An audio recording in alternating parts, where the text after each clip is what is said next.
Hi guys, today is Sunday, 21st May, and on the next Sunday, that is on 28th May, you will be writing your prelims.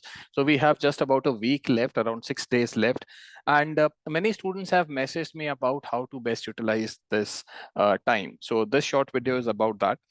So guys, the first thing and the most important thing that you have to keep in mind is that this week is for consolidation and settling things down. That means you should not touch anything new. You should never touch anything which you have not done till date.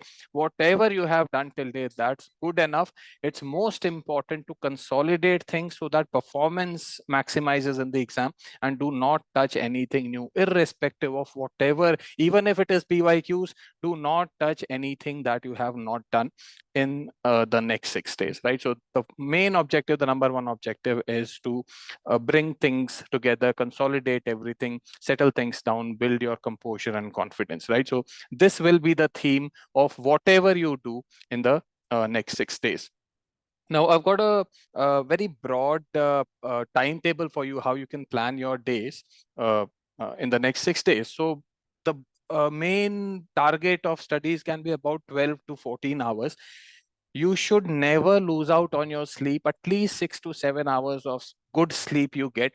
Also try to have the sleep at a time, which is going to give you energy on 28th of May for the full day. You will be waking up perhaps on at 6 o'clock or 7 o'clock, and then only at about 6 or 7 you will be coming back. So the whole day you should have that energy. You should be in the mood to give the exam, that kind of thing. So do not, I personally don't suggest getting up at like 3 o'clock or 2 o'clock, and then by the time it is 12 o'clock or 1 o'clock in the afternoon before CSAT, then one starts to feel drowsy. Like that thing, I feel should be avoided. So probably 6 to 7 hours of sleep. If you're maybe sleeping at 11 o'clock or 12 o'clock, at 6 a.m. or 7 a.m. you can get up. That is what I feel is a good enough sleep schedule that is going to keep you fresh the full day on 28th. Then for the 12 to 14 hours of study time that we have, elimination is the most important tool. We have seen the elimination course that 60 to 70% of the questions are doable via elimination. Of course, some questions are easy elimination, medium elimination, and some are even like hard elimination questions.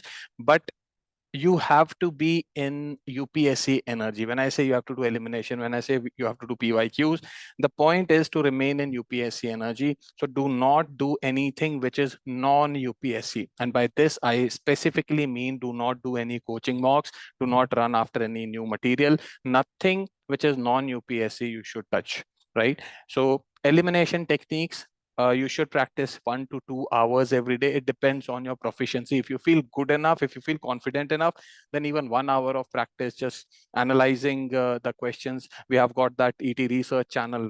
So many different tags are there. Almost all angles through which questions can be seen are tagged. So you can just click and look at the questions.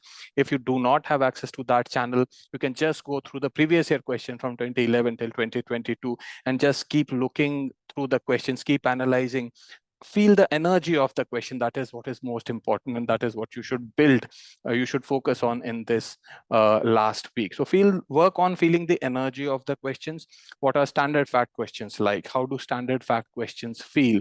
What is the nature of the language? How formal, how casual? What is the combination of statements? If it is a multi-statement question, what kind of combination of statements is there usually of standard fact questions?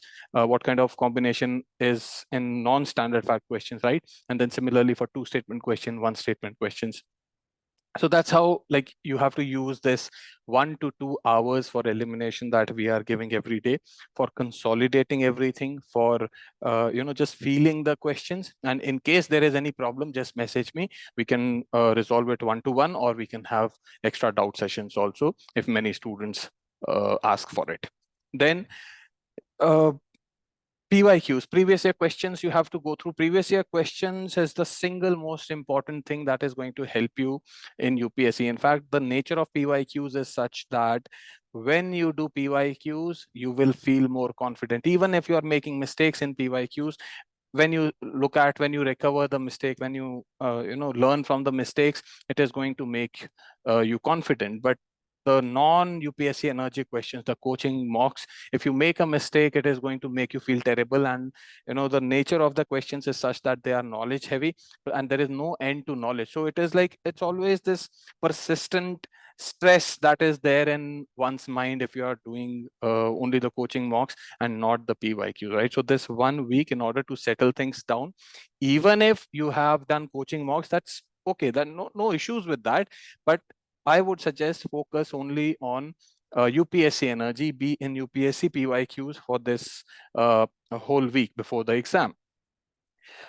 I have always suggested that you should do previous year questions from 1979 till 2022. We have a dedicated Telegram channel also for that. Detailed tagging is there for every subject, every topic, every angle, including mapping, including elimination. Everything is there in that channel. So if you have access to that channel, please do use that. That is the best source, the most accurate source that is there at present in this country for GS1 PYQs. But in case you don't have access to that channel, still, whatever PYQ source you are using, it doesn't matter whether you are using my channel or not, whatever PYQ source, whether it is a book or PDF, whatever you are using, just spend 3 to 4 hours daily on that. If possible, do questions topic wise, because that is going to build that synergy. When you do one kind of questions, like questions from one topic in one go, it settles things down better. If you are doing, for example, questions on Prime Minister, then all questions on Prime Minister will be there in one chunk. So when you do these questions, the entire topic of Prime Minister, the entire topic of President, the entire topic of Parliament will get revised, right? So try to do the PYQs from 1979 to 2022 topic wise. Now, what you have to focus on is when you do the questions from ET angle, that is elimination techniques angle, you are doing only from 2011 till 2022, and you are working the questions out from the angle of elimination, from the angle of logical thinking, feeling the energy. You are not really going for the content, the standard facts mentioned in the questions. That is not the objective. The standard facts, the content of the question, which has a high repeatability in exam, that should be the focus of the 3 to 4 hours which you are going to spend on the PYQs, right? So 1979 to 2022, these 3 to 4 hours focus on the standard facts angle, the possibility of repetition, and the 1 to 2 hours for elimination focus on the feeling the energy of the question, how to best solve the question via logical thinking, right? Then 1 hour you should give to mapping. Mapping is extremely important, guys, and mapping just doesn't mean geography. Geography is one aspect of mapping. You have in geography also, you have physical geography, you have economic geography, you have those thematic maps given in your atlas, like population map is there, soil map is there, forest map is there, minerals map is there, groundwater, irrigation, all of those, so many things are there in those maps. Like pollution map is there. Go through the thematic maps. Thematic maps will give you those trends, right? I mean, which areas of India are under canal irrigation, for example, which areas of India have got certain mineral deposits, right? So those or industrial regions of India, the thematic maps are going to get you this clarity. So thematic maps are certainly the most important part of your atlas. You must go through them. Then there will be maps about history also, from Indus Valley civilization till modern life, 1947. Maps will be there, thematic maps only, but these will be about history, right? So everything from Indus Valley civilization till 1947 will be given in these maps. So just go through these maps. You will see many things that are important. Also, if possible, from mapping angle only, 6th to 12th NCRTs are there. You have NCRTs of history, NCRTs of geography, the mapping related subjects, right? Especially history and geography. Just go through all the NCRTs if possible. If you have done NCRTs from 6th to 12th, you can go through these NCRTs from mapping angle. So just look at all the photographs that are there. You don't have to read anything, right? Just look at the photographs, just see what is written below the photograph. There are many things that are getting solved by that kind of approach. For example, there was this one question about which Mughal emperor initiated, a stress on paintings of individuals rather than natural things in Islam. Some question was there, one statement question, and the options were Jahangir, Akbar, Humayun, and one more option was Shah Jahan, I think, was there. So this question was otherwise very difficult, but when you have seen, if you have seen the photos, just the photos given in class 11th, that culture book, Indian culture book. There, I think history book also, history book is mentioning that medieval history, themes in medieval history. There, wherever those paintings are mentioned, below that, it will be that person's name is mentioned. The ruler's name is mentioned. I think it was Shah Jahan. I think that name was Shah Jahan that was mentioned, but it was a correct name that was mentioned. My point is that I'm not really recalling what was the answer to the question, but the principle is that these photographs are there in the NCRTs. Similarly, Ajanta caves photographs are there. Many temples are given as photographs. These images of Qutub Minar and Gol Gumbaz and all of these, like these are made of red sand. These are red monuments made of red sandstone. There was this question about red sandstone and white marble, Bada Imambara, Khanka, all of these kind of questions. The questions which you will otherwise feel are very difficult, these get solvable if you have seen these things which are normally missed by students. So UPSC tends to ask questions on these things which students normally miss. So my suggestion is, if possible for you, do NCRTs at least of history and geography from 6th to 12th, all the photographs and the boxes that are there on the sides of the pages, that extra information that is mentioned. Oryx and Chiru, a one statement question on Oryx and Chiru was asked in one of the PYQs. And this is given, I think, in 6th or 7th class NCRT, a small box is there, right? So the thing is, these kind of questions are given because students generally read the text of the chapters, but they don't pay attention to the maps that are given, the photographs that are given, right? So this is what you should work on in these 6 days. If you feel 6 to 12th NCRTs are overwhelming for history and geography, do only 11th and 12th. No problems at all, right? So the thing is, the main theme is to settle things down, to consolidate things. So whatever you have not done till now, do not do in this week also. But if you have done 11th to 12th NCRT, you can look at these photographs once again. Don't have to read anything, don't have to memorize anything, just the photographs, how things look, what is written, the description of those images, the extra boxes that are there on the sides of the pages. That is enough, and that is not going to take a lot of effort also, right? So we just have to build our composure, we just have to settle things down. That is the theme of the 6 days that we have in our hands, right? So you have PYQs, 3 to 4 hours you have to give to these PYQs, 1979 to 2022. Do them topic wise if possible, right? Then mapping 1 hour, I've already told you. Then CSAT, you should give 3 to 4 hours every day to CSAT now. Not just in CSAT, there is not just in GS, there is massive repetition in CSAT also. I take reading comprehension course, and in reading comprehension also, the number of traps which UPSC has got are limited. The same kind of trap you will see is there in 2011, and the same trap is there in 2021 also. Just the passage is changing, just the content of the question is changing, but the trap remains the same, right? Words like essentially will be mentioned, mandatorily will be mentioned, mostly, must, like the tone remains the same, like the trap around the tone. So the thing is, not just in GS, there is massive repetition in CSAT also. For reading comprehension, I can vouch. I have taken the course. I have taught these things to students, and I'm telling you, in RC, this is the case, and I'm pretty sure this should be the case in reasoning and maths as well. That like the kind of questions, the style of questions should be similar that is asked across the years, right? So 3 to 4 hours give dedicatedly to CSAT and work on these things, like do one kind of questions in one go. So maybe like 3 hours if you are giving, give 1 hour to RC, 1 hour to reasoning, 1 hour to math, and in 1 hour of RC, do one kind of question in one go. Maybe like all assumption questions from 2011 till 2022 in one go. You'll then see the traps that are there across these questions, right? So that is one way of going about it. In case you feel that this is too overwhelming or it's not possible for you to get all the assumptions questions in one go, do whatever is practical for you.